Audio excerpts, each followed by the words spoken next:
తీసుకుంటాను, అది అంతే. హలో ఓపెన్ చేసుకోండి. Hello my dear friends and masters, welcome back to our channel oneness vegetarianism. నా పేరు స్వప్నేశ్వరి. ముందుగా మనందరూ గురువు అయిన డాక్టర్ బ్రహ్మర్షి పితామహాపత్రి సార్కి నా యొక్క అనంతకోటి ఆత్మ ప్రణామాలు. సత్యలోకవాసులకి, దివ్యలోకవాసులకి, మహాకారణ లోకవాసులకి, నక్షత్ర లోకవాసులకి, ఏంజల్స్కి, మహావతార్ బాబాజీకి, బుద్ధ భగవానుడికి, రామ్తా మాస్టర్కి, తండ్రి మాస్టర్ టీచర్, మహా ఉపాధ్యాయుడు మాస్టర్ టీచర్, అమరత్వ గురువు, అమరగురువు అయిన చిరంజీవి అయిన తండ్రికి అనంత కోటి ఆత్మ ప్రణామాలు. అలాగే ఈ వర్తమానంలోని విశ్వ చైతన్యానికి నా యొక్క అనంతకోటి ఆత్మ ప్రణామాలు. నా యొక్క స్వయానికి కూడా అనంత కోటి ఆత్మ ప్రణామాలు. మరి రోజులాగానే ఈరోజు కూడా ఈ జ్ఞానాన్ని మనకు షేర్ చేయడానికి మేడం సిద్ధంగా ఉన్నారు. మేడంకి సాదరంగా వెల్కమ్ చేసుకుందాం. Madam welcome. Welcome to our session madam. Over to you madam. Shanta madam. Thank you madam. Thank you. ముందుగా మన గురువు గారైన బ్రహ్మర్షి పితామహాపత్రి సార్ గారికి, స్వర్ణమాలాపత్రి మేడం గారికి మా అనంత కోటి ఆత్మ ప్రణామాలు.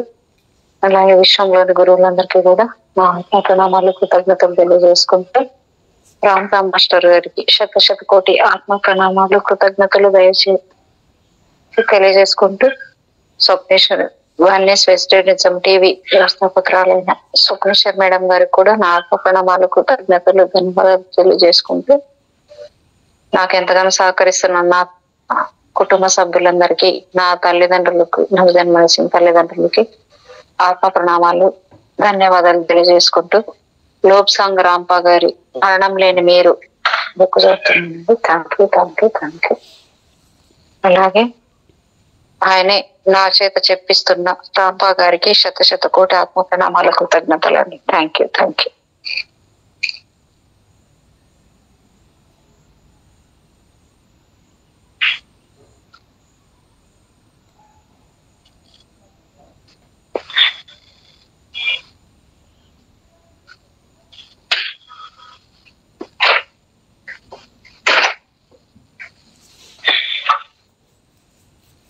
సూక్ష్మ శరీర యానం అనే విషయము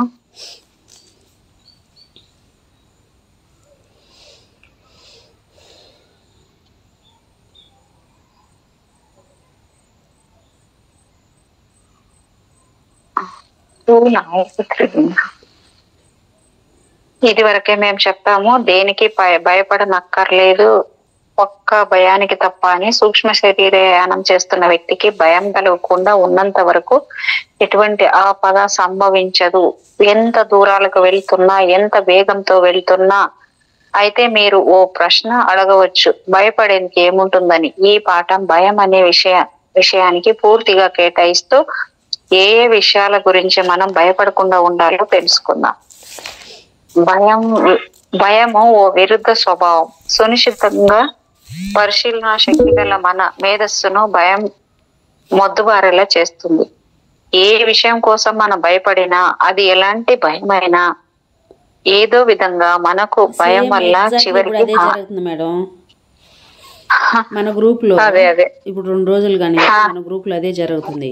అది యోగ నిద్ర చేపిస్తా. సూక్ష్మ శరీరయానంలో నిన్న పొద్దున్న మాత్రము బాగా చేసి కొంచెం అదే భయంగా ఉంది అని చెప్పేసి అని మళ్ళీ ఆపేసుకున్నారు. ఈ రోజు కూడా చేశారు. చేసిందా ఇట్లా శరీరం అంతా మూతబారిపోయింది అని చెప్పేసి అని కొంచెం చేసి మళ్ళీ ఆపేశాడు ఆయన. నువ్వు లేదు చెయ్యి అని చెప్పాను నేను. ఎవరికి మేడం? ఆయన ఎవరు అన్నారు కదా, బాబాయ్ అంటారు ఆయన. అవునవును, చాలా బాగా శరీరం అయితే చాలా తేలికైపోయింది, చాలా హాయిగా ఉంది, గాల్లో తేలిపినట్టుంది, నాకు చాలా బరువు బాగా తగ్గిపోయినట్టుంది అని చెప్పేసి అన్నాడు.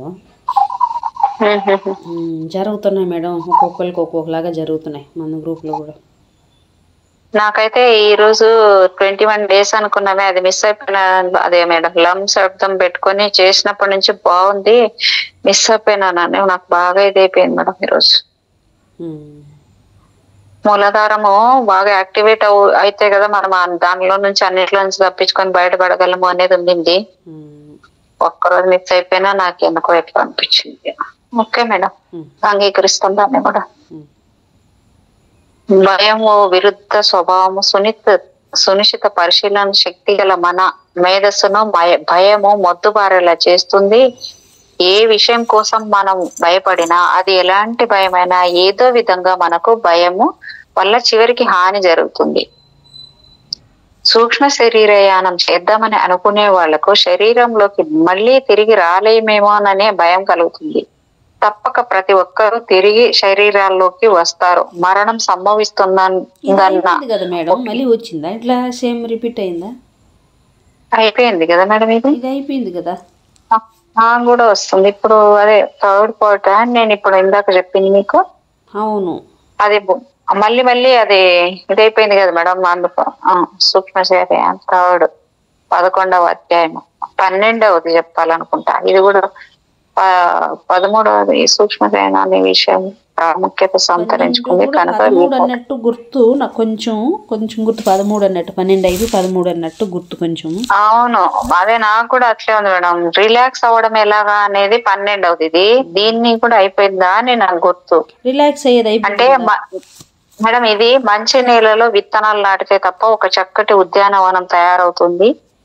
రాతి నేలలో రోజు పువ్వు పూస్తే ఒక అసాధారణ విషయం జరిగినట్టు అనుకోవలసి వస్తుంది. అలాగే ఏ మనస్సు సమచిత భావాలు లేక మూసుకుపోయి ఉంటుందో, ఏ మెదడు భీకర అరణ్యంలో అల్లుకుపోయిన తీగల్లాగా అడ్డాదిడ్డమైన ఆలోచనకు నమ్ముకొని ఉంటాయో అలాంటి చోట్ల భవిష్యత్ వాణి లాంటి దివ్యమైన కళ మొక్కు తొడుగుతుందని ఊహించలేము. అయిపోయింది మేడం ఇది కూడా. అదే చెప్పింది మేడం. ఓకే 13 స్టార్ట్ చేస్తాను. Okay madam. భూమి ఒక అద్భుత పాఠశాల 13వ చాప్టర్.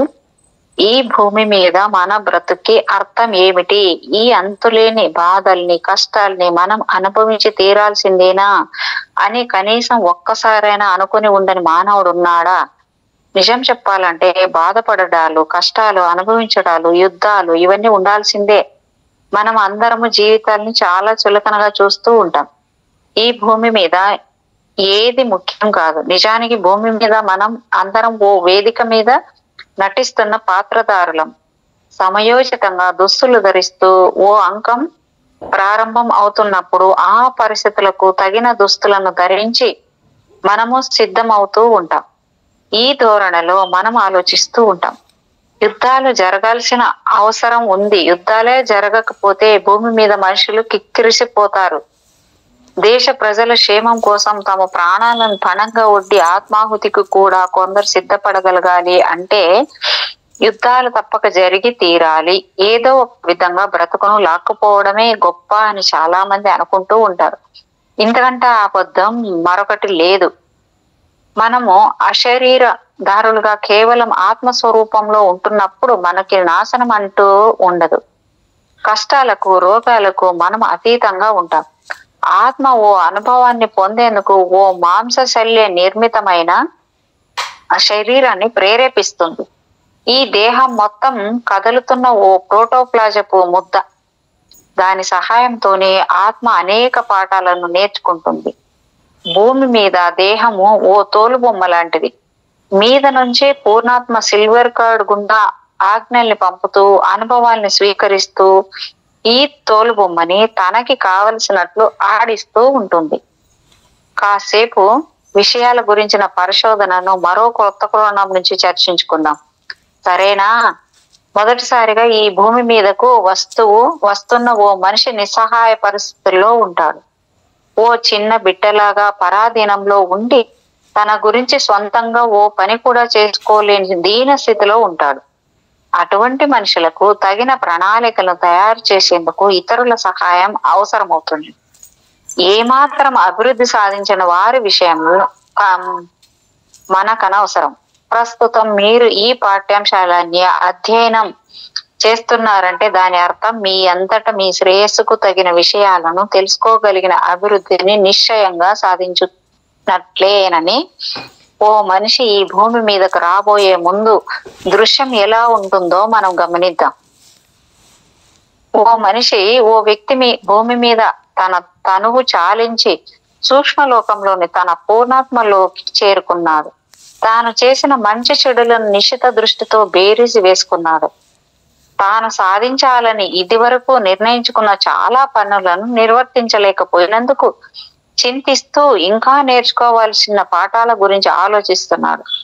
తన సొంత నిర్ణయంతో గాని మరికొందరు విజ్ఞుల సలహాలతో గాని మళ్ళీ భూమి మీదకు తిరిగి వెళ్ళి మరికొన్ని పాఠాలను నేర్చుకుని రావాలని నిర్ణయించుకుంటాడు.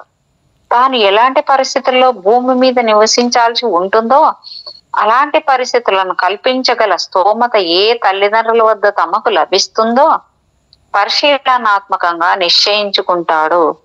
డబ్బును బాగా ఎలా ఖర్చు చేయాలో తెలుసుకోవాల్సి ఉన్నప్పుడు బాగా సంపన్నులైన తల్లిదండ్రులకు జన్మించాల్సి ఉంటుంది. అత్యంత హీన స్థితి నుంచి పైకి సంస్కరించుకొని రాగలిగిన జన్మను ప్రకటిస్తూ ఉండవలసిన పరిస్థితుల్లో దరిద్రాన్ని అనుభవిస్తున్న తల్లిదండ్రులకు జన్మించవలసి ఉంటుంది. అంగవైకల్యంతోనూ పుట్టుగ్రుడ్డిగానో కూడా జన్మించవలసి రావచ్చు. నేర్చుకోవాల్సిన విషయాలను బట్టి భూమి మీద మానవుడు ఓ తరగతిలోని విద్యార్థి లాంటివాడు. ఓ బడిలోని అనేక తరగతులు ఎలా ఉంటాయో ఊహించండి. ఓ విద్యార్థి అనేక మంది విద్యార్థులతో కలిసి ఓ తరగతిలో ఉండాల్సి ఉంటుంది. ఈ విద్యార్థి ఆ తరగతిలో ఏదో కారణం వల్ల తాను నేర్చుకోవాల్సిన పాఠాలను సరిగ్గా నేర్చుకోక అశ్రద్ధ చేశాడు అనుకుందాం. అందువల్ల తర్వాత వచ్చే పరీక్షల్లో తన సత్తా ఏమిటో నిరూపించుకోలేడు. ఆ విద్యార్థి నడవడికను, అతడు పరీక్షలో సాధించిన శ్రేణిని, లేక భ్రష్టు పట్టిపోయిన అతడి వ్యవహారాల్ని గుర్తించగలిగిన అతడి ఉపాధ్యాయులు ఆ విద్యార్థిని పై క్రొత్త తరగతికి పంపకుండా అదే తరగతిలో ఇంకో సంవత్సరం కూడా చదివించాల్సిందేనని నిర్ణయం తీసుకుంటారు. సెలవులు పూర్తయ్యాక మళ్ళీ తమ ఇందాకటి తరగతిలోనూ కూర్చోవలసి ఉంటుందనే విచారకరమైన సత్యాన్ని ఆ విద్యార్థి గ్రహించి నీరసించిపోతాడు. పాఠశాలలు మళ్ళీ ప్రారంభమయ్యాక ఆ విద్యార్థి మళ్ళీ అదే తరగతిలో కూర్చుని పాత పాఠాలనే మళ్ళీ నేర్చుకోవాల్సిన పరిస్థితి ఏర్పడుతుంది. బాగా చదువుకున్న వాళ్ళందరూ పై తరగతుల్లోకి వెళ్ళిపోయి ఉపాధ్యాయుల నుంచి మన్ననను పొందుతూ ఉంటారు.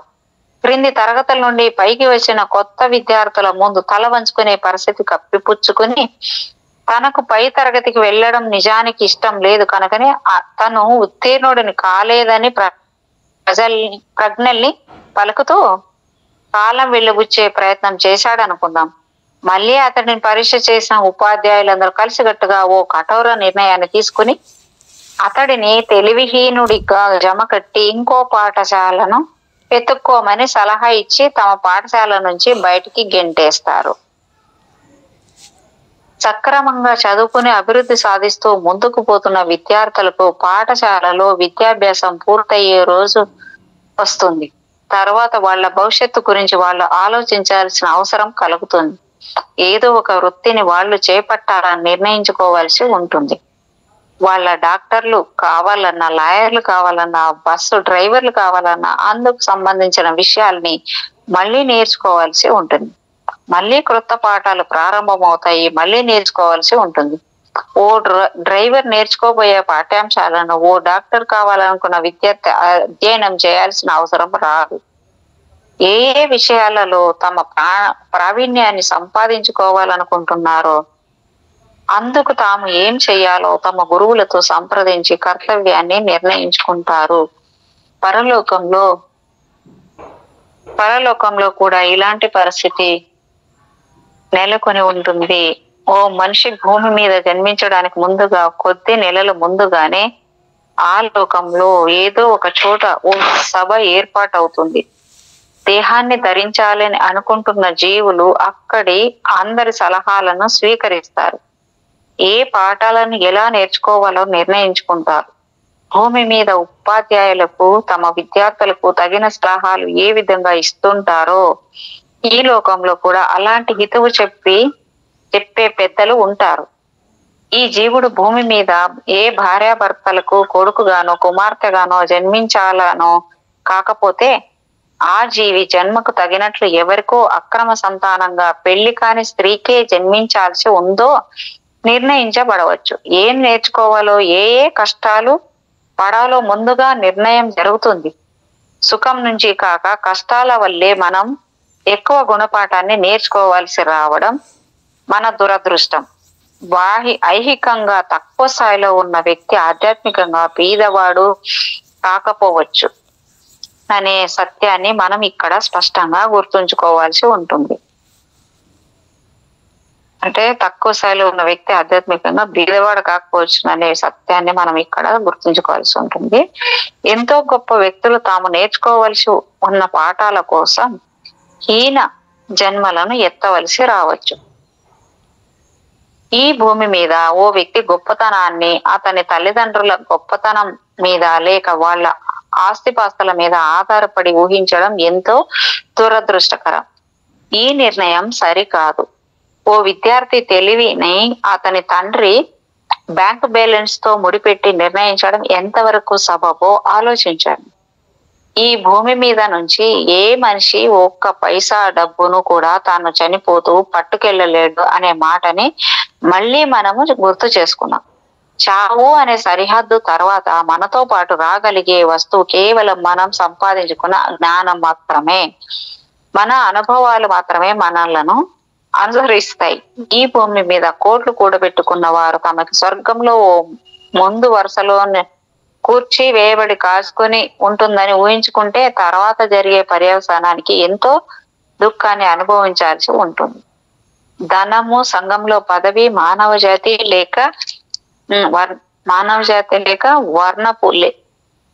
వర్ణపు లేక కులము, గొప్పదనం గాని, శరీరపు రంగు గాని అసలు లెక్కలోకి రావు.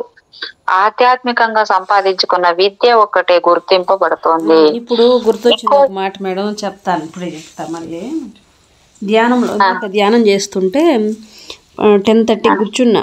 10:30 కూర్చొని 12:30కి ధ్యానంలో నుంచి లేసాను. ధ్యానంలో వచ్చింది ఒక చాలా గవర్నమెంట్ స్కూల్స్ ఉంటాయి కదా, ఓపెన్గా అలాగా హాల్ మాదిరిగా ఉంది. హాల్ నిండుకు విగ్రహాలు ఉన్నాయి, బంగారు విగ్రహాలు మేడం.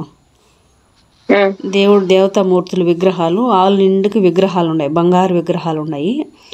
నేను అక్కడికి వెళ్ళాను. వెళితే పూజారి ఉన్నాడు ఒక ఆయన, కొంచెం ఒక 60+ 70 దాకా అట్లా ఉండొచ్చు మేబీ ఏజ్. పోయాను, పిలిచి నన్ను ఒక పెద్ద మాల ఇచ్చాడు, గజమాల అంటాడు కదా, అట్లా మాల ఇచ్చాడు నాకు. నేను అడిగాను, ఎందుకు ఇస్తున్నారు నాకు? మా ఇంట్లో ఇలాగా ఇప్పుడు మీరు ఇట్లా పెట్టున్నారు కదా విగ్రహాలు, ఇలాంటివి మా ఇంట్లో విగ్రహాలు లేవు, మేము విగ్రహారాధన చేయము, మాకు విగ్రహాలు లేదు, అంతా దైవం అంటాం కదా, అంతా దైవం అయినప్పుడు విగ్రహారాధన ఎందుకు చేస్తాం, మేము లేవు, మీలాగ ఇలా ఉంటే మేము వేయచ్చు దీన్ని, ఎందుకు నాకన్నా ఉందా కొంచెం కోపంగా అందా పట్టుకో అని చెప్పేసి ఇచ్చాడు. మనీ ఇచ్చి చేతిలో దాన్ని తీసి చేతిలో వేసుకుని, చేతిలో నా చేయికి మిగిలి కింద పడే అంత మాలది. మళ్ళీ ఇంకొక మాల ఆ పటానికి వేసున్నారు, అంటే పెద్ద పటం ఉంది, పటానికి వేసున్నారు. దాని నుంచి తీసి వెనక ఇట్లా ఇటు మలుకున్నాడు, అట్ట పటం కల్లా మళ్ళీ కాకుండా పటాన్ని నా వైపు మళ్ళీ పటం మీద చేయబెట్టి తీశాడు. తీసి సగం లాగి ఇచ్చాడు. ఎందుకు ఇచ్చారంటే నీకే వేసుకోపో అన్నాడు. నీకే వేసుకో. నాకు ఇప్పుడు చూడు, దాన్ని బట్టి అర్థమైంది ఏంటంటే అక్కడ విగ్రహాలు, మన బంగారు విగ్రహాలు ఉన్నాయి, బంగారు విగ్రహాలు మెరిసిపోతున్నాయి. అంటే పెద్ద పెద్ద మూర్తులు, మూర్తులు, బంగారు మూర్తులు, దైవమూర్తులు మెరిసిపోతున్నాయి బంగారం రంగుతోటి. నిండుగా ఉన్న విగ్రహాలన్నీ వరుసగా పెట్టేస్తున్నారు. ఇప్పుడు వినాయక చవితికి కదా విగ్రహాలు రోడ్డు మీద కుప్పలు కుప్పలు పెట్టి అమ్ముతారు కదా, అందరికీ విగ్రహాలు అమ్ముతూ ఉంటారు కదా, అట్లా మరి పెట్టున్నారు విగ్రహాలు. సరే ఎందుకు నాకు ఇస్తున్నారంటే నీకే వేసుకోబో అంటే ఆ విగ్రహం వేయడం కాదు, విగ్రహం కన్నా దైవం నువ్వే వేసుకోబో అన్నట్టు ఇచ్చాడు అని అర్థమైంది నాకు. అవును మేడం, ఇప్పుడు మనం అదే కదా చేస్తున్నాము. అంతట్లో దైవం అంటే నేనే దైవాన్ని, ఐఎమ్ గాడ్ అని చేస్తున్నాం కదా. దైవం మనమే, సజీవంగా జీవంతో జీవిస్తూ ఉన్న దైవం మనమే కదా. అవి దైవాలు ఇప్పుడు దైవాల్లా ఉన్న మనము మనుషులచే సృష్టింపబడి విగ్రహాలని పూజిస్తున్నాం కదా. మనుషులు చేసినవే కదా అవి. ఇవి ఈ కనపడేవి ఏ మనిషి చేసినవి కాదు కదా ఇవి, ఈ విగ్రహాన్ని కాదు కదా. మన లోపల నుంచి మనం దైవాల వైపు అయినప్పుడు ఇంకే దైవం ఇంకెక్కడుంది అని అంటే ఇచ్చాడు నాకు. వరే నేను ఇప్పుడు అనుకున్నాను, తర్వాత అర్థమైంది నాకు, అర్థం చేసుకున్నాను మేడం దానికి మీనింగ్. అది మేడం. ఇంకో జన్మ తీసుకోబోతున్న జీవాత్మ విషయానికి తిరిగి వద్దాము. తగిన తల్లిదండ్రుల నిర్ణయము జరిగిన తర్వాత తగిన సమయంలో జీవాత్మ ఇంకా నిర్మాణ దశలో ఉన్న ఇంకా ప్రాణం పోసుకొని ఓ పసికందులకి ప్రవేశించడం జరుగుతుంది. అలా ప్రవేశించగానే గత జన్మలో స్మృతులు క్షణంలో తుడిచిపెట్టుకుపోతాయి. క్రితం జన్మలో విషయాలు గుర్తుకొస్తే దుర్భరమైన వేదన కలగవచ్చు. తాను గత జన్మలో ఓ గొప్ప రాజునని బిడ్డకు గుర్తుకు ఉంటే ఆ జీవితం ఎంత దుర్భరంగా ఉంటుందో ఊహించండి. ఇప్పటి దరిద్ర జన్మ ఎత్తినందుకు ఈ మతిమరుపును ఓ గొప్ప వరంగా ప్రకృతి మన మీద చూపుతున్న అపార కరుణకు ఉదాహరణగా అనుకోవచ్చు. ప్రస్తుత జన్మ పూర్తయిన తర్వాత మళ్ళీ అన్ని విషయాలు సంపూర్ణంగా గుర్తుకు వచ్చేస్తాయి. అంటే ఆ జన్మ పూర్తయితే మళ్ళీ గత జన్మ మళ్ళీ గుర్తుకొస్తుంది. చూడండి మేడం ఎలాగుందో. అదే మేడం, ఆ దైవానికి అంటే మనలో ఉన్న ఆ సమస్త శక్తి, ఆ విశ్వానికి, ఆ విశ్వ చైతన్యానికి అంత ప్రేమ మన మీద, ప్రేమ కరుణ. ఏడుస్తాం కదా, నా బతుకు అట్లా ఉంది, ఇప్పుడు ఇట్లా ఉన్నాను, ఎందుకు నాకు అని అసహించుకుంటాం, ఏడుస్తాము, మళ్ళీ వద్దనుకుంటాం కదా. కాబట్టి ఇక్కడ ఉన్నంత ఈ భూమి మీద, ఈ శరీరంతో ఈ భూమి మీద ఈ 3 డైమెన్షన్లో ఉన్నంతసేపు గుర్తురాదు. ఇది దాటి వెళ్ళిపోతే మళ్ళీ గుర్తొస్తుంది. అప్పుడు అవన్నీ అవసరం లేదు కాబట్టి. అదే చాలా మంది తల్లిదండ్రులను గౌరవించండి అనే సూక్తిని పవిత్రంగా గుర్తించి తదనుగుణంగా ప్రవర్తిస్తూ ఉంటారు.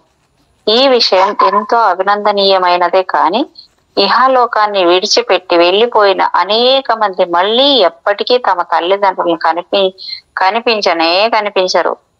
ప్రాచీన కాలంలో మత గురువులు అందరినీ శాసించేవాళ్ళు. విడిపోకూడదని, కలిసి సంసారం చేస్తూ ఉండాలని. ఎందుకంటే ఏ గుంపులో జనాలు ఎక్కువ ఉంటారో ఆ గుంపే జయాన్ని పొందగలుగుతుంది. ఓ తెగలో ఎక్కువ మంది జనం ఉంటే ఆ తెగ బలవంతమై ఉంటుంది. అలాంటి రోజుల్లో మత గురువులు బోధించిన మాట ఇది. పిన్నలు తమ తల్లిదండ్రులను గౌరవిస్తూ ఉన్నట్టే ఆ తల్లిదండ్రులు మన గురువులను గౌరవిస్తూ వచ్చిన రోజులవి. మేము ఖచ్చితంగా చెప్పే మాట ఏమిటంటే అందరూ తమ తల్లిదండ్రులను గౌరవించాలనే. కానీ ఆ గౌరవం పొందడానికి వాళ్ళ తల్లిదండ్రులకు నిజమైన అర్హత ఉంటేనే పిల్లలు వాళ్ళను గౌరవించాలి. భయమో చూడండి మేడం. అని తల్లిదండ్రులు నిరంకుశంగా ఉండి ప్రతి విషయానికి పిల్లల మీద విరుచుకుపడుతూ వాళ్ళ మీద కారుణ్యాన్ని చూపించకపోతే వాళ్ళ నుంచి గౌరవాన్ని పొందే అర్హతను వాళ్ళు పోగొట్టుకున్నట్టే. అలాంటి తల్లిదండ్రులను మూర్ఖంగా కొందరు పిల్లలు బానిసల్లాగా గౌరవించడం నిజంగా అనవసరం. ఇలాంటి పిల్లలకి కొందరికి పెళ్లిళ్ళు జరిగి సుమారు ఓ సగం శతాబ్దం పాటు వాళ్ళు జీవించి ఉన్న తమ తల్లిదండ్రులు అంటే భయంతో వణికిపోతూ కనిపిస్తారు. ఇలాంటి వాళ్ళు మానసికంగా ఎంతో దురవస్థలోకి చేరుకుంటారు. తల్లిదండ్రుల మీద వాళ్ళకు ఉండాల్సిన ప్రేమానురాగాలు మాయమై భయము, అమిత క్రోధము వాళ్ళలో జీర్ణించుకుపోయి ఉంటుంది. తల్లిదండ్రులు గౌరవించండి అనే మాట వీళ్ళకి వినిపిస్తున్నప్పుడల్లా వీళ్ళు తమ తల్లిదండ్రులను సరిగా చూసుకోలేదేమో అనే అనుమానంతో ఎంతో కృంగిపోతూ ఉంటారు.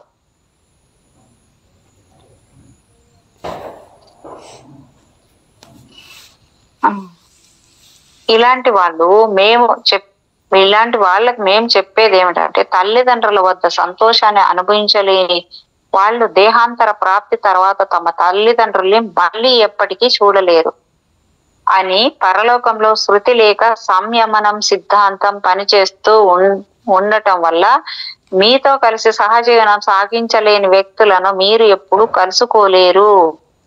తాము విడిపోతే లోకులు ఏమంటారో అనే భయంతో కట్టుబడి ఉన్న బలవంతపు భార్యాభర్తలు ఇహలోకంలో మరణించిన తర్వాత పరలోకంలో ఎప్పటికీ కలుసుకోలేరు. అతడో లేక ఆమెనో అంటే లేక మనమే తన స్వభావాన్ని పూర్తిగా మార్చుకుంటే తప్ప. అంటే మేడం ఇప్పుడు మనకి అది నేర్చుకోకపోతే మనకి మళ్ళీ ఆ జన్మ వస్తది అంటారు కదా మేడం చాలా చోట్ల.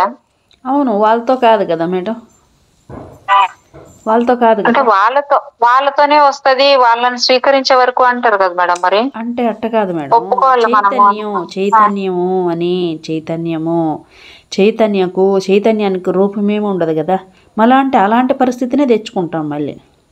ఆ వ్యక్తి కాకపోవచ్చు, వ్యక్తి ఇప్పుడు నేను ఇదే శరీరాన్ని తీసుకుని మళ్ళీ రాను కదా, నేను వేరే శరీరాన్ని తీసుకుని కూడా వస్తాను. అర్థమవుతుంది కదా మీకు? అలాంటి పరిస్థితే వస్తుంది మళ్ళీ. అది పూర్తయ్యేదాకా. ఎందుకంటే నేర్చుకోవాలి కదా అక్కడ. అది ఈ జన్మలో ఈ శరీరంతో ఉండొచ్చు. ఈ శరీరం అయిపోయినాక మళ్ళీ అదే శరీరంతో రారు కదా, వేరే శరీరంలో వేరే రూపంతో కూడా వస్తారు. మళ్ళీ ఆ ఫ్రీక్వెన్సీని, ఆ చైతన్యమే వస్తుంది అది కంప్లీట్ చేసుకోవడానికి. మీకు అనుమానం రాకుండా ఉండేందుకు గాను మళ్ళీ ఈ మాటను చెప్పాల్సి ఉంది. మీరు మీ తల్లిదండ్రులతో సఖ్యంగా ఉండలేకపోతే, వాళ్లతో సంతోషాన్ని పంచుకోలేకపోతే, ఒకరితో మరొకరు ఇమ్మడలేకపోతే తర్వాత ఏ లోకంలోనూ మీరు పరస్పరం కలుసుకోలేరు. బంధువులకు, భార్యాభర్తలకు కూడా ఈ సూత్రం పరివర్తిస్తుంది. పరస్పరం ఒత్తిక, శృతి కలిగి ఉన్నప్పుడే ఇద్దరు కలిసి సహజీవనం చేయగలరు. జీవుడు శరీరాన్ని ధరించడానికి ఇది ఒక కారణం. పరస్పర విరుద్ధమైన ఆలోచనతో కూడిన రెండు శరీరాలు ఒకదానికి మరొకటి దగ్గరై పడే ఘర్షణ ద్వారా వారిలోని ఎత్తుపల్లాలు చాలా వరకు సమతుల్యం చెందగలుగుతారు. ఈ పరస్పర అవగాహన పెంపొందుతుంది. కొంతకాలము తర్వాత మరో పాఠంలో మనము దేవుడు లేక దేవుళ్ళ గురించి ఉన్న భిన్న మతాల గురించి తెలుసుకుంటాం. సృష్టిలో తామే గొప్పవాళ్ళమని మానవులు భ్రమపడుతూ ఉంటారు. మతాలు మానవుడిపై బలవంతంగా రుద్దిన ఓ అభిప్రాయం మాత్రమే ఈ ఆలోచన. మతాలు నూరిపోసే ఆలోచన ఏమిటంటే మానవుడు దేవుడి రూపంతోనే నిర్మింపబడ్డాడు అని అందువల్ల సృష్టిలో మానవుడి ఉనికి ఉత్పన్నమైనది అని. నిజానికి సృష్టిలో మానవుడి కన్నా గొప్ప జీవులు కొన్ని ఉన్నాయి. పుస్తకాల పుటల్లోంచి దర్శనమిచ్చే మూర్తీభవించిన కరుణామయం వృద్ధుడు కాదు భగవంతుడు ఓ సత్య వస్తువు. నిత్య జీవితంలో మనకు మార్గదర్శకుడుగా ఉంటాడు తప్ప మనం పుస్తకాల్లో చదువుకునే పద్ధతిలోనే భగవంతుడు ఉండాల్సిన అవసరము లేదు. చివరిగా ఈ పాఠ్యాంశంలో చర్చించబడిన విధంగా మీ తల్లిదండ్రులతో, మీ సహచరితో, మీ బంధువులతో మీకున్న సంబంధాన్ని గురించి ఆలోచించండి. మీకు అందరితో సఖ్యంగా ఉంటున్నారా? నిజమేనా? లేక విడిపోయి ఉంటున్నారా? వీళ్ళలో ఎవరితోనైనా జీవితాంతం వరకు కలిసి జీవించగలగడం మీకు సాధ్యమేనా? మీ బాల్యంలో మీరు మీ బడిలో చదువుకుంటూ ఉన్నప్పుడు మీతో పాటు కొందరు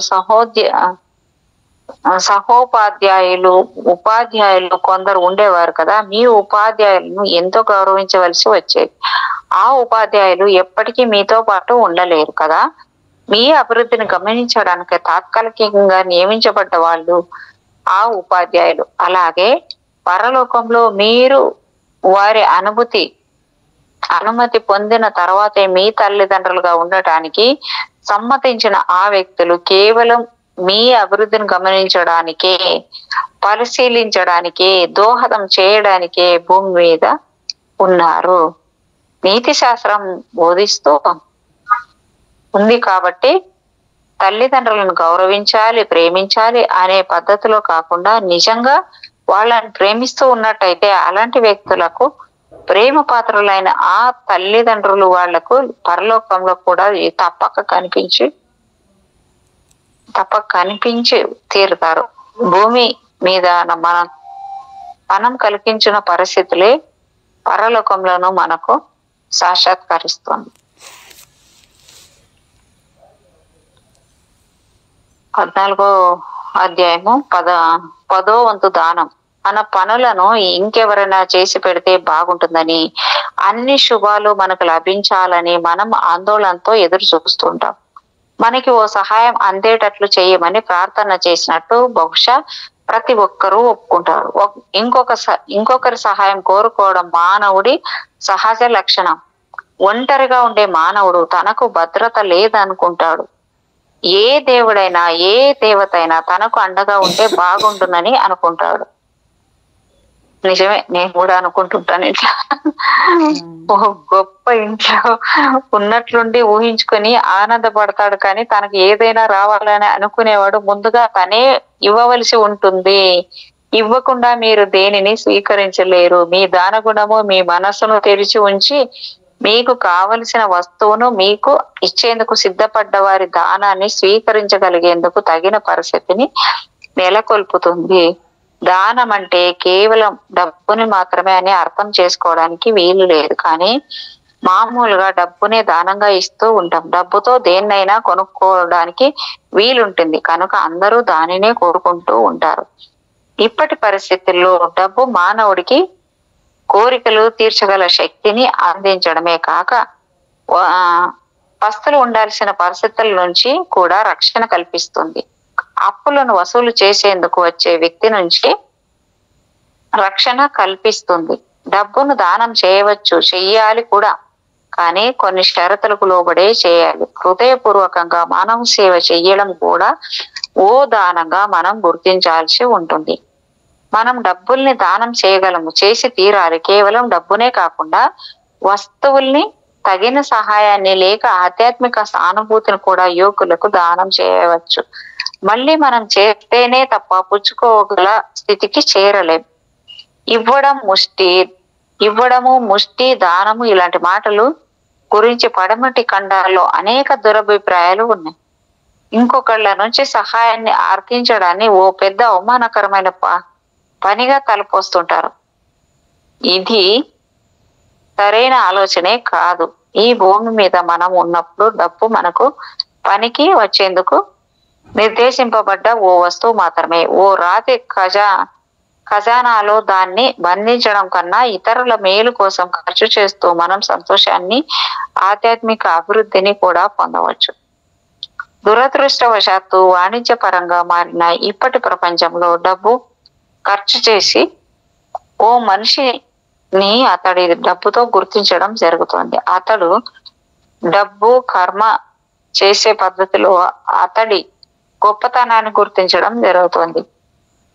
అదనంగా మెరిసే దుస్తుల్ని ధరించి ఆడంబరంగా తన గొప్పలను నిరూపించుకునే విధంగా దానాలు చేసేవాళ్ళు ఆధ్యాత్మిక వాదులు కారు, దయాగుణం ఉన్న వాళ్ళు కారు. ఇటువంటి వాళ్ళు చేసేది అర్థం పర్థం లేని ఖర్చు మాత్రమే. వీళ్ళు చేసేది దానం మాత్రం కాదు. తమ ఆధ్యాత్మికతను చూసుకోవడానికి, తమ గొప్పలు ప్రదర్శించుకోవడానికి ఈ ఖర్చును వాళ్ళు చేస్తుంటారు. ఇందువల్ల కేవలం వాళ్ళ అహంకారం మాత్రమే బలపడుతూ ఉంటుంది.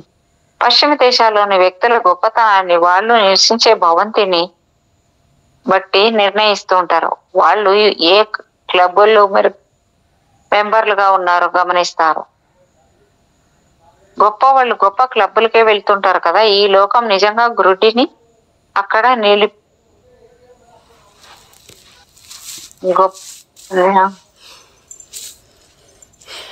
ఈ లోకం గొప్పగా క్లబ్బులకే వెళ్తుంటారు కదా. ఈ లోకం నిజంగా గ్రుడ్డి. ఇది ఇక్కడ విలువలకు అర్థం లేదు. ఎలాగంటే ఈ మాటని మన అంతరంగంలోకి బాగా స్థిరపడేలా మళ్ళీ మళ్ళీ చెప్పుకున్నాం.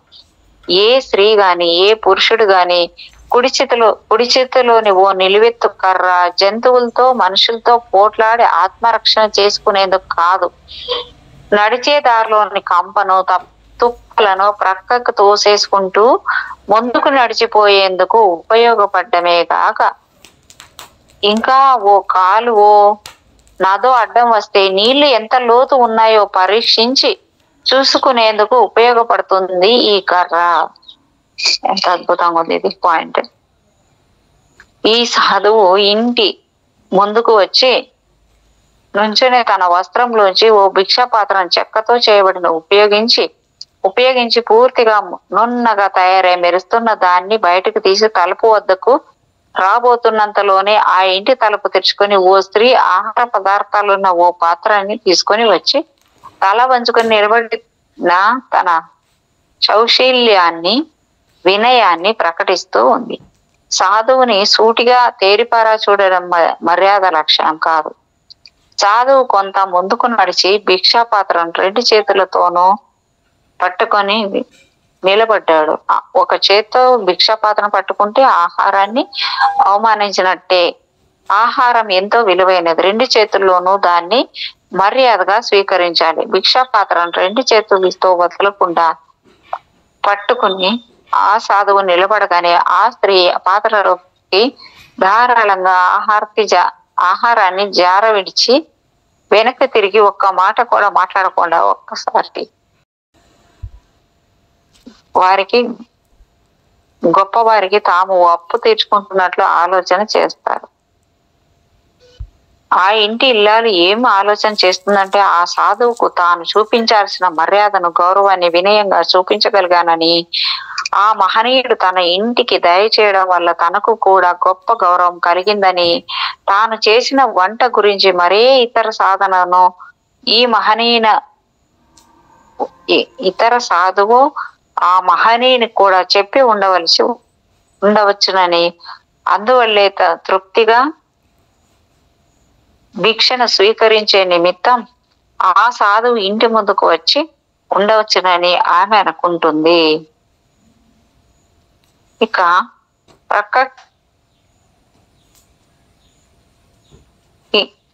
ప్రక్క ఇల్లు కిటికీల్లోంచి చూస్తున్న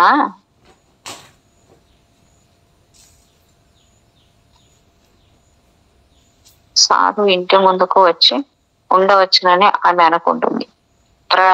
ప్రక్క ఇంటి కిటికీల్లోంచి చూస్తున్న స్త్రీలు ఆ సాధువు తమ ఇంటికి రానందుకు నొచ్చుకుంటూ, తమ దురదృష్టాన్ని నిందించుకుంటూ, తమ ప్రక్క ఇంటి స్త్రీని అసూయతో దర్శిస్తూ చూస్తూ ఉండడాన్ని మీరు బహుశా గమనించవచ్చు.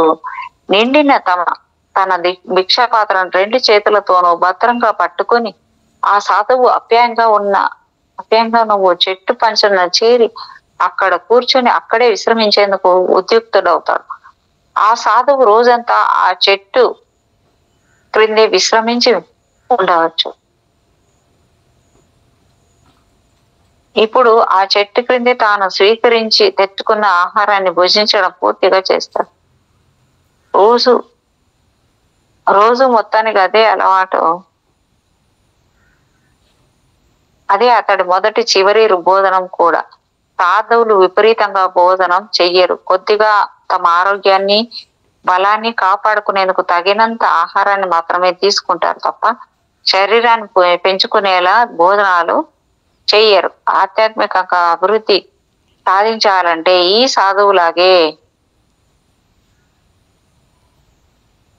సాధువులాగే మితంగా తినాలి. విపరీతంగా తినేసి తమ ఆత్మని బంకమట్టితో బంధించే ప్రయత్నం చెయ్యకూడదు. ఇప్పుడు భోజనం చేసిన ఆ సాధువు తనకు భోజనం లభించినందుకు విశ్వాసంతో తబ్బిబ్బయ్యాడని మనం అనుకునేవానికి వీలు లేదు. మనుషుల జ్ఞాపకాలు అందుకోలేనంత పాతకాలం నుండి ప్రాచ్య దేశాల్లో ఈ ఆచరణ వృత్తి స్థిరపడి ఉంది. తనకు భోజనానికి ఆర్జించడం గ్రామీణులకు బాధ్యత. ఆ భోజనాన్ని గ్రహించడం తమకు ఉన్న ఓ హక్కుగా ఈ సాధువులు భావిస్తూ ఉంటారు. నీళ్లు పరాన్న భక్తులు కారు.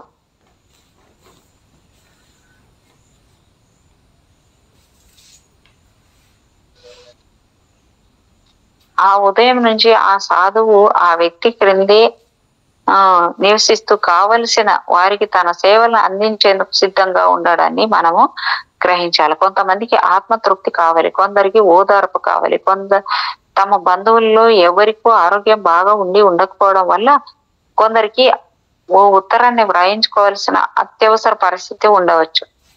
దూర ప్రాంతాల్లో ఉన్న తమ బంధువుల గురించి ఏదైనా వార్తను ఆ సాధువు మోసుకొచ్చాడేమోనని ఆశతో కొందరు రావచ్చు. ఏం చేతనంటే ఆ సాధువు అన్ని చోట్లకి, అన్ని ఊర్లు తిరుగుతూ దేశాలను కూడా దాటి వస్తూ ఉంటాడు కనుక తమ బంధువుల్ని అతడు చూసి ఉండవచ్చు. కనుక సాధువులు తాము చేయగలిగిన సేవలకు ఏమాత్రం వెలకట్టి డబ్బులు వసూలు చెయ్యరు. ఎంతో శ్రమను ఎంతసేపు పడవలసి వచ్చినా ఉచితంగానే చెయ్యడం జరుగుతుంది. నిర్మలమైన చదువుకున్న ఆ జ్ఞాని, ఆ బీదలు తనకు ఏమీ ఇచ్చుకోలేని దరిద్రంతో ఉన్నారని సులభంగా గుర్తించవచ్చు. పైగా తాను నేర్చుకుంటున్న పాఠాలు తన అభివృద్ధి కోసమేనని కూడా అతడికి తెలుసు.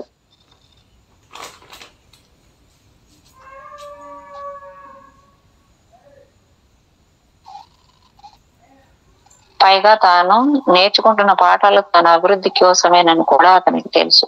అసలు పాఠాలు నేర్చుకోవడానికి అతడు భూమి మీదకు వచ్చినట్లు ఆ సాధువు గుర్తించగలడు. శరీర కష్టంతో డబ్బులు సంపాదించుకోవడం కోసం కాదు.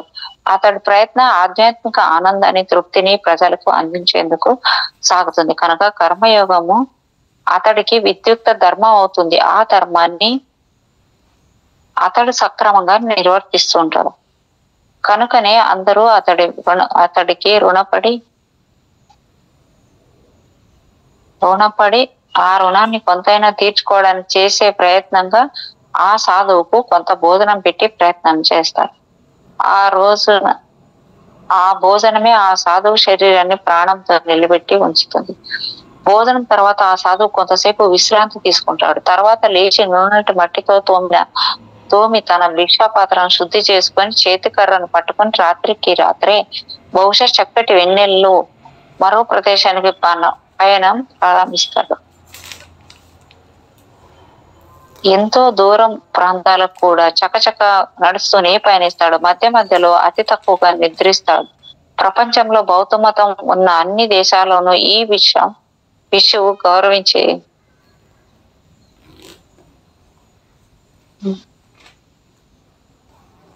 తక్కువగా నిద్రిస్తాడు. ప్రపంచంలో బౌద్ధ మతం ఉన్న అన్ని దేశాల్లో ఈ భిక్షువు గౌరవించబడుతూనే ఉంటాడు. మనం కూడా సంతోషంతో దానం చేయాల్సి ఉంటుంది. అప్పుడే మనకు కూడా గ్రహించే, స్వీకరించే అర్హత కలుగుతుంది. పూర్వపు రోజుల్లో అందరము తాము సంపాదించే సంపాదనలో 10వ వంతు పైకాన్ని దానం చేయాల్సి వచ్చేది. ఇది ఒక దైవికమైన ఆజ్ఞగా భావించి ఆచరించేవారు.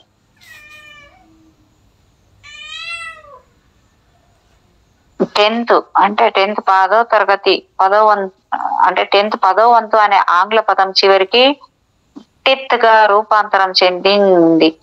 అందరి జీవితాల్లోనూ ఓ అంతర్భాగమైంది. ఇంగ్లాండ్ లో చర్చిలు అందరి సంపాదన మీద ఓ టిత్ పన్నును విధించేది. యావదాస్తి మీద కూడా ఈ పన్ను వసూలు జరిగేది. చర్చిని నిర్వహించేందుకు, దాన్ని నమ్ముకొని జీవనం సాగిస్తున్న ఉద్యోగుల జీతభత్యాలకు ఈ ధనము ఉపయోగపడేది. ఇలా చాలా కాలం జరగక పలువురు భూస్వాములు గగ్గోలు పెట్టి ఇంగ్లీష్ కోర్టులో వ్యాఖ్యలు నడిపారు. ఈ టిత్ పన్నులు తమ సంపాదనను దోచేస్తున్నాయని, తాము నాశనం అయిపోతున్నామని వాళ్ళ వ్యక్తి ఆరోపణలు. నిజానికి వాళ్ళు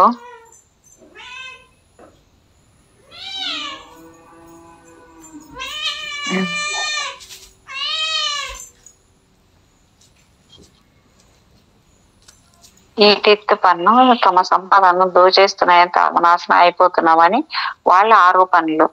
నిజానికి వాళ్ళు నాశనం అవుతున్న సంతోషంతో ఆ పన్నును చెల్లించకపోవడం వల్లనే. ఏడుస్తూ దానం చేసే దానికన్నా అస్సలు దానం చేయకపోవడమే ఉత్తమం. ఇదివరకటి విలువలకు ఎక్కడా పొంతన కుదరదు. టిత్ రాబడి మీద ఆధారపడి ఎవ్వరూ జీవించడం లేదు. అసలు టిత్లను ఎవ్వరూ చెల్లించడం కూడా లేదు. ఈ పరిస్థితి అత్యంత శోచనీయం. తమ ఆధ్యాత్మిక అభివృద్ధి జరగాలంటే టిత్లను ఇంకొకళ్ళ మేలు కోరుతూ సమర్పించడం అత్యంత అవసరం.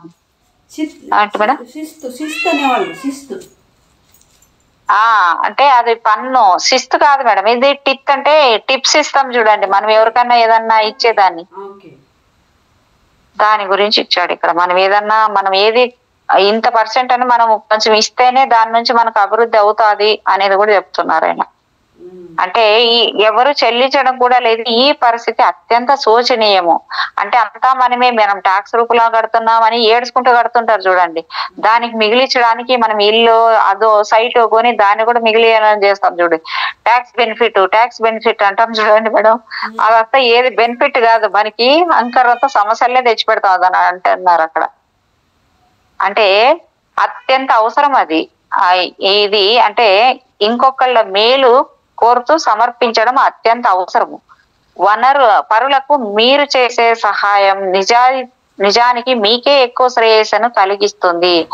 ఒక్క మాటలో చెప్పాలంటే ఇతరులకు మనం చేసే సహాయమే మనల్ని ఉత్తమ అవధానానికి తీసుకువెళుతుంది.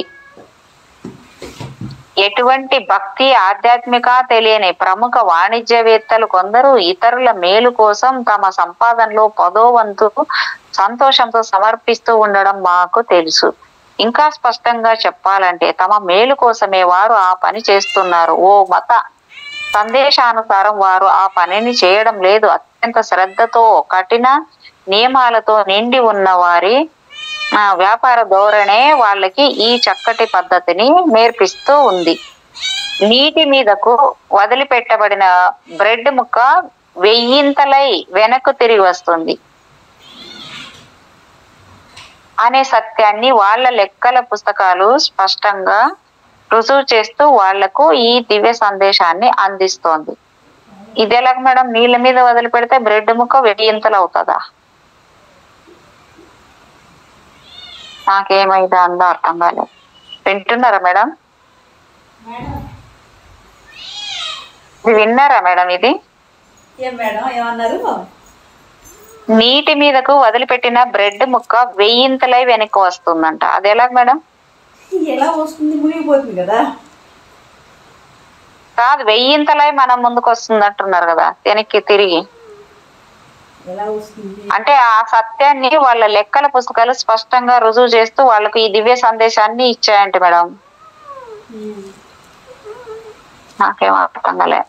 వడ్డీ వ్యాపారులు కొన్ని దేశాల్లో వీళ్ళకి ఫైనాన్స్ కార్పొరేషన్స్ అనే పేరు కూడా ఉంది. దయాగుణాన్ని దాన గుణాన్ని కలిగి ఉంటారంటే మనము ఎవరము నమ్మలేము. కానీ కొన్ని గొప్ప ఫైనాన్స్ కంపెనీలు కూడా తమ సంపాదనలో 10వ వంతు టిత్తును చెల్లిస్తూ ఉన్నాయన్న విషయం మా దృష్టికి వచ్చిందంటే ఈ టిత్ వ్యాపారం ఎంత లాభసాటి వ్యవహారమో ఒక్కసారి ఆలోచించండి. వ్యాపారంలో తలలు పండిపోయిన అనేక మంది ఇలాంటి దానాలు చేస్తున్నారని మాకు తెలుసు. అంటే రాంప గారే ఇది చెప్తున్నారు మేడం. ఇది అతీంద్రియ విజ్ఞానం ఆస్తికులకే కాదు నాస్తికులకు కూడా సమాన ఫలితాలనే ఇస్తుంది. ప్రకృతి ధర్మాలు అందరికీ ఒక్కలాగే వర్తిస్తాయి. ఆధ్యాత్మిక గ్రంథాలను అదే పనిగా పఠించినంత మాత్రాన ఓ వ్యక్తి ఆధ్యాత్మికత్వాన్ని పొందలేడు. ఉత్తినే పుస్తకాలు చదివే వ్యక్తి తాను అభివృద్ధి చెందుతున్నట్లు భ్రమపడుతూ ఉండవచ్చు. అంతే తప్ప అక్షర ముక్కలన్నీ కూడా ఆ వ్యక్తి మెదడును చేరకుండా శూన్యంలోకే పయనిస్తుంటాయి. అతని కళ్ళలోంచి తాను ఓ దివ్యాత్మ అని ఆ వ్యక్తి తనని తాను మభ్యపెట్టుకోవడం మాత్రం జరుగుతుంటుంది. ఇంకొకళ్లకు సహాయం చెయ్యలేని ఇలాంటి స్వార్థ జీవులకు అభివృద్ధి అసంభవము. పరుల మేలు కోరేవాడు ఆధ్యాత్మిక అభివృద్ధిని సాధిస్తాడు. తనకు తాను సహాయం చేసుకోగలుగుతాడు. ఇంకొకరికి సహాయం చెయ్యడం సరైన పద్ధతి అని, విద్యుక్త ధర్మమని, లాభసాటి వ్యాపారం కూడానని మేము పునరుద్ఘాటిస్తున్నాము. సహాయం చేసే వ్యక్తికే ఈ పద్ధతిలో సహాయం లభిస్తుంది. టిత్ అంటే మనం ఇదివరకే తెలుసుకున్నట్టు 10వ వంతు అని అర్థం. ఇదొక జీవన విధానం. ఇచ్చేవాడే పుచ్చుకోగలడు. ఈ వాక్యాలను వ్రాస్తుంటే మరో వ్యక్తి గుర్తుకొస్తున్నాడు. ఈయనకి ఎంతో సహాయాన్ని మేలును మేము అందించాల్సి వచ్చింది. డబ్బులు ఖర్చు పెట్టి మరీ హితవు చెప్పాల్సి వచ్చింది. కొంత సమయాన్ని కూడా ఈయన కోసం వెచ్చించాల్సి వచ్చింది. గొప్ప ఆధ్యాత్మిక తత్వాన్ని ఈయనకు బోధించవలసి వచ్చింది. వరుసగా ఒకదాని వెంట మరో కష్టం, ఒకటి వెళ్లేలోగా మరొకటి ఆయన్ని పట్టుకొని వేధించాయి. అప్పుడే విత్తనాలు చల్లబడిన పొలం మీదకు పక్షుల గుంపులు వచ్చి వాలినట్లు ఈయనకి మేము దాన గుణాల్ని అలవాటు చేసుకోమని ఓ సలహా ఇచ్చాం. ఈ సలహా వినగానే ఆయన మా మీద మండిపడ్డాడు. ఆయన ఎందరికో తాము చేసిన సహాయం గురించి చెబుతూ ఆ విషయాలన్నీ రుజువు చేస్తున్న వార్తాపత్రికల్లోని వార్తలను కూడా ఎత్తి చూపించాడు. ప్రాంతీయ వార్తాపత్రికల్లో ప్రచురించే పద్ధతిలో దానాలు చేయకూడదని మా వాదన. ఎన్నో పద్ధతుల్లో దానాలు చేయవచ్చు. మన సంపాదనలో 10వ వంతు ద్రవ్యాన్ని సత్కార్యాలకు వినియోగించడం మాత్రమే కాకుండా ఇతరుల ఆధ్యాత్మిక అభివృద్ధి కోసం కూడా సహాయం చేయవచ్చు. లేదా విపత్తులో అలమటిస్తున్న వారిని అనునయ వాక్యాలతో సేద తీర్చే ప్రయత్నము చేయవచ్చు. ఆర్తులకు మనం చేసే సహాయము మనకు మనం చేసుకున్నట్టే లెక్క. ఓ వ్యాపారంలోని పెట్టుబడి అనేక సార్లు తిరిగి వ్యాపారం అభివృద్ధి చెందే విధంగానే మన దాన గుణం కూడా పలుమార్లు ఆవృతమైనప్పుడే మనము ఫలితాలను సాధించి గ్రహించగలిగే స్థితిని సాధించగలుగుతాము. ఇంకొకళ్లకు మనం సహాయం చేసి తీరాలి, అప్పుడే మనకు సహాయం లభించవచ్చు. ఇంకొకళ్ళ మీద జాలి పడలేని మనము మనకు సహాయం కావాలని అర్థించడం కేవలం హాస్యాస్పదం, అవివేకం, వృధా కూడా. అలాగే అర్హత ఇవ్వడం వల్లనే మనకు కలుగుతుంది. అందువల్ల దాన గుణాన్ని అభ్యసించండి. ఎంత ద్రవ్యాన్ని దానం చేయగలరో నిర్ణయించుకోండి. ఏ సహాయాన్ని చేయగలరో నిర్ణయించుకోండి. ఏ పద్ధతిలో సహాయాన్ని చేయాలో నిర్ణయించుకోండి. మీ ఆలోచనలను ఆచరణలో పెట్టండి. 3 నెలల పాటు ప్రయత్నించండి. 3 నెలల తర్వాత చూసుకుంటే మీ జేబులు ఆధ్యాత్మికంగానో డబ్బులతోనో లేక 2 విధాలుగా కూడా నిండుకోవడాన్ని మీరు గమనించవచ్చు. ఈ పాఠాన్ని బాగా అధ్యయనం చేయండి. గుర్తుంచుకోండి, సహాయం చేస్తేనే సహాయం.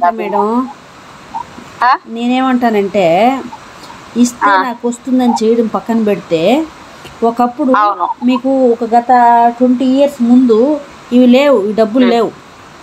పంటలు పండించడం, పాడి పంట ఉండింది. అవే ఇచ్చేవాళ్ళు కదా మేడం. అదే మేడం, పాడి పంట ఉండింది. పాడి పంట ఉంటే ఏం చేసేవాళ్ళు? ఇప్పుడు నా దగ్గర నేను పండించాను, ఇంకొకరు నా దగ్గరకు వస్తే వాళ్ళకి ఇచ్చేవాళ్ళు. దాన్ని నేను ఇచ్చి ఎక్స్చేంజ్ ఉండింది, ఇచ్చి పుచ్చుకోవడం. ఇప్పుడు మీకు మనకు తెలిసిన పొద్దున్నే అమ్మ బియ్యం ఉంటే ఒక 2 kgs ఇయ్యి, లేదా పప్పు ఉంటే ఉప్పు ఉంటే వచ్చేవాళ్ళు ఇండ్లకి. తీసుకుపోయేవాళ్ళు, మళ్ళీ వాళ్ళు తెచ్చుకున్నప్పుడు మనకి ఇచ్చేవాళ్ళు. అవును మేడం, ఆ పద్ధతి వల్లే వాళ్ళు అప్పుడు బాగున్నారు, సుఖంగా సంతోషంగా. ఇచ్చి పుచ్చుకునే వాళ్ళు. అంటే అక్కడ ఏముంది, నీ దగ్గర ఉండింది మిగిలిపోయి వేస్ట్ అయ్యి అట్లా మురగ పెట్టుకుంటే ఏమొస్తుంది, పక్కన వాళ్ళకి ఇచ్చావనుకో వాళ్ళ అవసరం తీరుతుంది, మళ్ళీ నీకు అవసరం అయినప్పుడు నీకు వస్తుంది. తర్వాత ఎనర్జీ అంటే ఎక్స్చేంజ్ అంటే ఏంటి? ఎనర్జీ, నా ఎనర్జీ నీకు, ఎనర్జీ నేను తీసుకోవడం. ఈ పద్ధతి పాడైపోతుంది కానీ నీకు మళ్ళీ కావాలన్నప్పుడు నీకు దొరకదు కదా. నేను అదే మేడం, నేను అదే చెప్తున్నాను. డబ్బులైనా వస్తువులైనా నేను లాస్ట్ ఇయరే జ్ఞానమైనా కూడా ఎందుకు పంచిపెట్టమన్నా, నీతోనే పోకూడదనే కదా మేడం. అవును అవును అవును. నాకు అదే లాస్ట్ ఇయర్ వచ్చింది మేడం, ఇది చెయ్యాలి మేడం, దీన్ని అమలు చేయాలంటే వస్తువులు కూడా ఇంట్లో పనికిరాని వస్తువులు ఉంటాయి. అంటే పనికిరాని వస్తువులు అంటే ఇప్పుడు వాడకుండా ఉపయోగపడతాయి మేడం. అవి అవి అవసరమైన వాళ్ళకి అవి వాడుకుంటారు కదా. ఇప్పుడు 4 ఫ్యాన్లు ఎక్స్ట్రా ఉండొచ్చు, చెప్తా నాకు నాకు కావాలంటే నేను ఒకటి తీసుకుంటాను. ఇప్పుడు నేను వాడుకుంటాను. నా దగ్గర 4 ఏవో మిక్సీలు ఉండొచ్చు ఎక్కువగా, అది నేను ఒకరికి ఇచ్చాను, అది వాళ్ళకు ఉపయోగపడతాయి కదా. అవునవునవును మేడం. అది ప్రతి విషయంలోనూ ఉండాలి మేడం, ఇది ప్రతి విషయంలోనూ ఉండాలి. అదే చెప్తున్నా. అట్లా వస్తువుల కాడ నుంచి డబ్బులు కూడా ఇప్పుడు భయం మేడం. ఎందుకు భయము? ఇస్తే అమ్మో మళ్ళీ ఇస్తారు హీరోని భయం. ఎందుకు అట్లా? డబ్బు ఆశతోటి నీకు ఇస్తే ఏమొస్తుంది, ఇంకా నా ఆడిస్తే వడ్డీ వస్తుంది అన్నట్టు అన్ని వ్యాపారాల మీద దృష్టి మళ్ళీ వ్యాపారాలు పెట్టుకోమరిగి డబ్బులు ఎవరు ఇచ్చి పుచ్చుకోవట్లేదు. భయం భయం, ఇస్తే ఎగ్గొట్టేస్తారు అనేసి ఇస్తారో మేడం. ఎగ్గొట్టిన కూడా ఉన్నారు కదా మేడం, అట్లా కూడా మిస్యూజ్ అయినాయి కదా పాపం. అవును నిజమే. ఎందుకు అలా అయింది? డబ్బు డబ్బు డబ్బు డబ్బు అని డబ్బు వ్యామోహంలో పడి అంత డబ్బుతోనే కొలతలు వచ్చాయి. ఇక్కడ మనుషులతో ప్రేమాభిమానాలతో వస్తువులతో కొలతలు పోయినాయి, డబ్బుతో కొలతలు వచ్చాయి. కాబట్టి డబ్బు ప్రాముఖ్యత కాబట్టి మనుషుల కన్నా ప్రేమల కన్నా బంధుత్వాల కన్నా డబ్బు విలువ చేస్తున్నారు. డబ్బులతో కొలత వచ్చింది కదా, కాబట్టి అదే ముఖ్యమని ప్రేమలు అభిమానాలు ఈ కుటుంబాలు ఇవన్నీ ఏం ఎక్కువ కాదు, డబ్బు ఉంటేనే అన్ని అని చెప్పేసి కాబట్టి ఎగ్గొట్టేస్తున్నారు. వెనుక ముందు చూడకుండా ఎగ్గొట్టేస్తున్నారు. ఎందుకంటే ఇది ఉంటే నాకు గౌరవం దక్కుతుంది అని, విలువని, డబ్బుతోనే నేను అన్ని సంపాదించుకోవచ్చు అని. అది దాంతో ఎన్ని పోగొట్టుకున్నాం అనేది మాత్రం గుర్తించట్లేదు కదా. అవును అవును. ఎందుకంటే అది డబ్బు డబ్బు డబ్బు ఒక్క దగ్గర కాదు. అయితే నేనేమంటానంటే మన నుంచే రావాలి మార్పు అనేది. ఇప్పుడు నా నుంచి ఇప్పుడు ఒక్కరి నుంచి మొదలయ్యి అది అందరికి. ఇప్పుడు నేను అందుకే ఒక గ్రూప్, నేను ఎందుకంటే దీనికి ఒక గ్రూప్ పెడదాం అనుకున్నా, ఒక వాట్సాప్ గ్రూప్ పెట్టి ఇప్పుడు నా దగ్గర ఏ ఎక్స్ట్రా ఉన్నాయి నేను అందరికి ఇస్తా డిస్ట్రిబ్యూట్. ఇప్పుడు అవి వేస్ట్ సామాన్లు పడేస్తున్నాం, అది చాలా మేలు, ఇంకా ఇంకా మంచి పని మేడం. అది ఇప్పుడు బట్టలు కావచ్చు, ఇంట్లో సామాన్లు కావచ్చు, వేస్ట్ సామాన్లు వేసేస్తున్నాం. తూకానికి బారేస్తాం, అవును. ఏమొస్తుంది అవును, అవును. ఇస్తే ఉపయోగించుకుంటారు కదా. ఉమ్. వాళ్ళ దగ్గర ఉండింది అట్లా ఒకరి నుంచి ఒకరి నుంచి ఇట్లా మనం చేయడం, మనకు తెలిసిన వాళ్ళ దగ్గర చేయించడం, మనకి చేయడం తెలిసిన వాళ్ళ దగ్గర చేయించడం, ఇట్లా పోయింది అవునవును. అవసరమైన వాళ్ళకి ఏది ఉందో వాళ్ళకి వాళ్ళు ఎవరైనా అడిగేటట్టు కూడా ఉండి వాళ్ళతో తీసుకోవాలి మేడం. తీసుకోండి. ఇప్పుడు వాళ్ళకి అవసరం ఉంది, ఉమ్. మనం ఇస్తాం కదా. అట్లా మాదిరిగా అందరికీ ఉపయోగపడుతుంది. అందరికీ ఇక్కడ ఎనర్జీ, ఇక్కడ వస్తువులు కాదు, అవును, ఎనర్జీ ట్రాన్స్ఫర్ చేస్తున్నాం, స్ప్రెడ్ అవుతుంది. అవును మేడం. అవును. అప్పుడు ఆ భయం, ఫియర్ అది ఇప్పుడు గుజురికి పోయిందంటే అది అనగొట్టి పగలగొట్టి పోతుంది, అది కొత్త వస్తువుగా తయారవడానికి పోతుంది. కానీ దాని నుంచి వాళ్ళు ఏం బాగైతుంది మేడం దాంట్లో, గుజురికి పోయిన దాంట్లో. అంటే మరీ పనికిరానివి, మరీ వేస్ట్ అయిపోయి తుక్కువైపోయినవి ఒకప్పుడు అటుండేటివి. ఏంది, ఒకటే ఉండేది. బట్టలు అనుకో 2 జతలు 3 జతలు లేదా 4 జతలు ఉండేటివి. సామాన్లు అనుకో అప్పుడు ఎవరు ఇచ్చేకి రాదు. ఇప్పుడు సామాన్లు అనుకో ఏ 1 4 3 5 10 ఉండేటివి. అవే కడిగి, అవే తోమి, అవే వాడు దాచిపెట్టుకుని. ఇప్పుడు అట్లా కాదు కదా. ఎక్కడ చూసినా బట్టలే, ఎక్కడ చూసినా సామాన్లే, ఎక్కడ అన్ని ఉంటున్నాయి, ఎక్కువ ఉంటున్నాయి, దండిగా ఉంటున్నాయి. ఎంత లేనోళ్ళు అన్ని సమకూర్చుకోగలిగేంత ఉన్నారు కదా మేడం. ఇప్పుడు మిగిలిపోయి ఇంట్లో మనుషులు పెట్టుకొని చేయించుకోవాల్సిన పరిస్థితికి వచ్చేసింది, చేసుకోలేక. ఎక్కడ మనుషుల కన్నా వస్తువులు ఎక్కువ ఉంటున్నాయి ఇండ్లలో ఇప్పుడు. అవును మేడం, నిజం. మనుషులు ఒకరిద్దరు ఉంటే ఇంటి నిండా ఎన్ని సామాన్లు, దాన్ని మెయింటైన్ చేయడం ఎంత కష్టంగా ఉంటుందో. అది అవి పోవాలి మేడం. అందుకని దాన్ని నేను లాస్ట్ ఇయర్ అనుకున్నా, ఇంకన్నా దాన్ని గ్రూప్ ఫామ్ చేసి ఇవన్నీ స్ప్రెడ్ చేయాలి. మన దగ్గర ఉన్న స్ప్రెడ్ చేయాలా లేని మేడం. అది ఒక నిజంగా అంటే దాన్ని స్ప్రెడ్ చేయడం కాదు, అమలు పరచండి. అదే మేడం, చెయ్యాలి మేడం దాన్ని. ఇప్పుడు ఒక 10 మంది ఉన్నాం మేడం. ఇప్పుడు చిట్టీలు వేసుకుంటారు. చిట్టీలు అంటే ఏంటి, ఇట్లా ఇప్పుడు తీసుకుంటారు వాళ్ళు, దాన్ని మార్చుకుంటారు, ఇంకొకరు కావాలంటే ఎత్తుకుంటారు, పాడుకుంటారు, మళ్ళీ వాళ్ళు కడుతుంటారు. ఇదే కదా చిట్టి అంటే. దీంట్లో అది ప్రాపంచికంగా కాకుండా మనం ఆధ్యాత్మికంగా ఈ జ్ఞానంతో ఉంటూ ఆ డబ్బు ఈదో దూరంతో కాకుండా చూసుకోకుండా మన అవసరానికి ఇచ్చారు, గ్రాటిట్యూడ్ తెలియజేసుకుంటూ మళ్ళీ నేను ఇంకొకరికి అవసరానికి నేను ఇవ్వాలి. ఇప్పుడు నేను తీసుకుని నేను వాడుకుని ఎంత హాయిగా వాడుకున్నాకు నేను ఎంత అమ్మయ్య అని ఆనందపడ్డాను. ఆ ఆనందాన్ని నేను ఇంకొకరికి పంచాలి. ఒకరికొకరు ఇచ్చి పుచ్చుకోవడం, అర్థమైంది? ఏమి దోచుకొని మార్చుకోవడం కాదు. ఇప్పుడు మీకు అవసరం నా దగ్గర ఉండి ఇచ్చాను, నాకు అవసరం మీ దగ్గర ఉండి తీసుకున్నాను, ఇంకొకరికి అట్లా ఒకరికొకరు ఉపయోగపడుతుంది. డబ్బు ఇక్కడెక్కడ చాలకపోవడం అంటూ లేదు మేడం, లేకుండా లేదు సృష్టిలో డబ్బు, అర్థమైందా? ఉంది. కానీ చూడండి, మన ప్రపంచంలో అసలు ఎంత డబ్బులు ఉన్నా ఇది కొంతమంది దగ్గర మాత్రమే ఉంది, అందరి దగ్గర సరిపోయేంత లేదు. కొంతమంది దగ్గర మాత్రమే ఉంది. పోయి ఏ డబ్బున్నోళ్ళు ఎవడు, బలం ఉన్నోడు ఎవడు అని చెప్తారు కదా, వాడి దగ్గరే పోయి అంత దాచుకునేస్తున్నారు డబ్బుని. ఒక దగ్గర స్టాక్ చేసి పెట్టేశారు, డబ్బుని ఒకే దగ్గర పెట్టేసి వాళ్ళు ఒకళ్ళే ఉపయోగించుకుంటూ ఒక్కడికే పరిమితం అన్నట్టు. అందరి దాకా వెళ్ళట్లేదు, అందరూ ఇబ్బందులే పడుతున్నారు. అవును మేడం. ఇది ఇంకోటి మేడం, ఇది జ్ఞానం కూడా అదే విధంగా ఉంది మేడం. జ్ఞానం ఉన్నోడు అందరికీ చెప్పి అన్ని మంచిగా మార్చాలని చేయట్లేదు. అది వాడు కూడా కొంతమంది నాకు తెలుసులే, వీళ్ళకేం చెప్పేదిలే అన్నట్టు కూడా ఉన్నారు మేడం. కొంతమంది ఉండొచ్చు, కానీ చాలా మంది ఇప్పుడు ఫ్రీక్వెన్సీ మారింది, అందరూ అలా లేరు. కానీ అది కూడా ఇప్పుడు ఎందుకు ఆ జ్ఞానం కూడా చెప్పేది ఉంది, చెప్పాలనుకుంటున్నారు. కానీ చెప్తుంటే డబ్బు ప్రస్తావన వస్తుంది ఇక్కడ కూడా. ఎందుకు డబ్బు అంటే మరి వాడికి ఎలా బ్రతకాలి, వాడు డబ్బుతోనే కదా అన్ని ముడిపడి ఉన్నాయి. సర్వీస్ చేసుకుంటా, కానీ అక్కడ కూడా డబ్బు ప్రస్తావన వస్తుంది. ఎందుకు డబ్బు ప్రస్తావన వస్తుందంటే పరిస్థితులు, అర్థమైంది? జ్ఞానం అనేది ఉచితంగా దానం చేయమన్నాడు. మరి దానం చేసే పరిస్థితులు ఎక్కడున్నాయి? అది చాలా సబ్జెక్ట్ ఉంది మేడం, ఇప్పుడు దీన్ని కంటిన్యూ చేద్దాం. చాలా ఉంది, అది మాత్రం నిజంగా. అంటే పత్రి సార్ సబ్జెక్టు ఇది ఎందుకు చెప్పాడు అనేది ఇప్పుడు అర్థమవుతుంది మేడం నాకైతే. ఇక్కడ అయిపోవచ్చింది. ఒక చిన్న పాయింట్ చెప్పి కంప్లీట్ చేస్తాం మేడం. ఈ పాఠాన్ని బాగా అధ్యయనం చెయ్యండి, గుర్తుంచుకోండి. సహాయం చేస్తేనే సహాయం లభించవచ్చు. మీ బ్రెడ్ ను నీళ్ల మీద అర్పించండి. ప్రతిదాన్ని చెప్పి ఎంత నీట్గా చెప్పాడు మేడం. మొత్తానికి బ్రెడ్ నీళ్ళ మీద వేస్తే 1000 వస్తుంది అన్నట్టుగానే పూర్తిగా చెప్పాడు మేడం. ఇదేదో మనం అర్థం చేసుకోవాలి. ఈ బ్రెడ్ ముక్క ఏదో ఓకే మేడం. ఇంకా 15వ అధ్యాయం మేడం రేపు చెప్తాను. మధ్య మార్గం సంతోషం నమ్మకము అనేది రేపు. Okay madam.